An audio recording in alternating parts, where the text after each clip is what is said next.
Hi everyone, I am Yichao from SUNY State University. I am glad to share our solution for the CVPR AliProducts challenge. The task of this competition is very challenging because we are dealing with the large-scale and fine-grained product recognition task with a noisy and class imbalanced training dataset. To tackle this problem, we used multiple network architectures, iterative data cleaning, different training strategies, and test-type augmentations to improve the performance. We use 3 different model architectures in our solution, including ResNet, DEIT, and EfficientNet v2. ResNet is one of the most widely used architecture in last year's AliProducts challenge and other recent competitions. In our solution, this model can achieve the best single model performance compared to the other 2 models and is used to predict label confidence in data cleaning. DEIT is a lightweighted transformer that can run strong local features for image recognition. EfficientNet v2 is one of the latest CNN architectures, which needs less training time but still has a good performance. Other modifications such as BNF, GM pooling, and embedding layer are also adopted to improve the model architectures. We use all the networks with the open sources pre-trained ways on ImageNet as our initialization.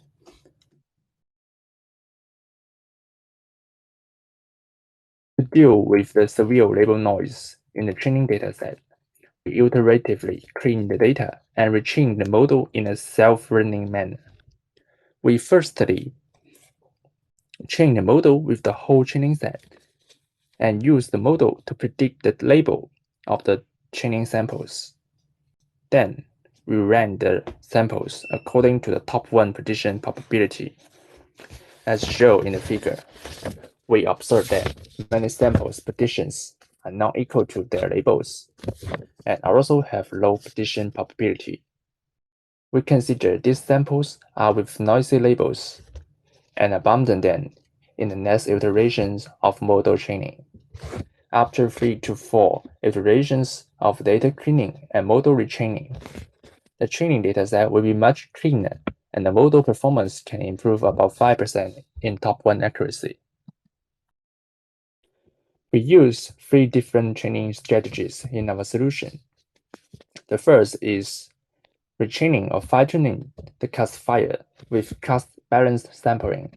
We first train the model with instant balanced sampling, and then retrain or fine-tune the classifier without changing the parameters of the backbone using class-balanced sampling.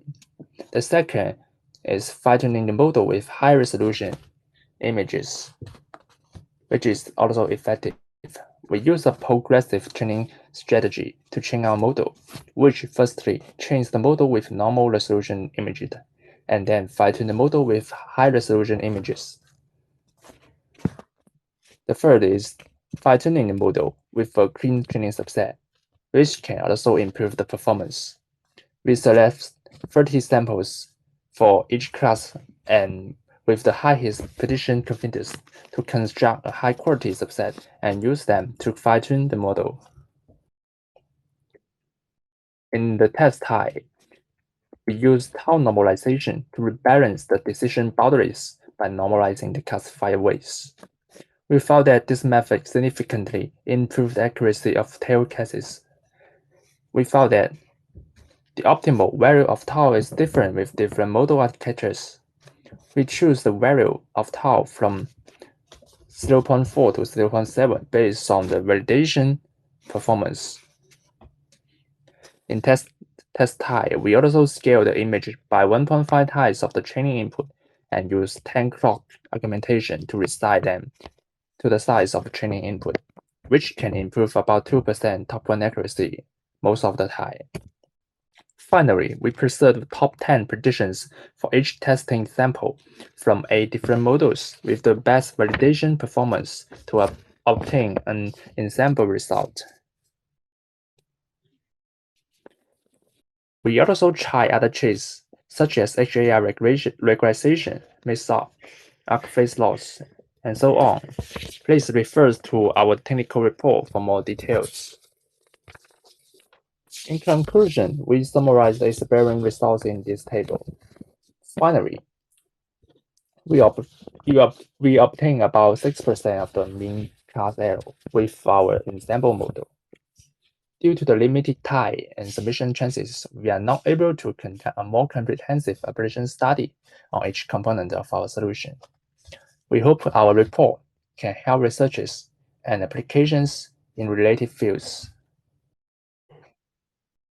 Finally, thanks to the CVPR committee and Alibaba Tenchi platform for organization of this communication, and thanks to Tencent YouTube Lab for providing computation support for our solution. Thank you for your listening.